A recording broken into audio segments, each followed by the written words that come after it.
Que ya llegamos al taller. Ay, vamos a terminar esta misión. Vale, mi compa. Aquí está el compañero que faltaba. Pero sabes que me revisaron allá y me dijeron que todo bueno supuestamente, que manda 14.6. Y yo le dije, bueno, ya me dijeron que estaba malo.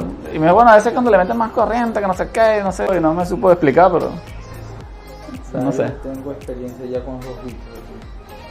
Porque está bueno cuando tú lo montas. Esta es la luz que va a marcar la señal en el tablero. Okay. La luz va aquí.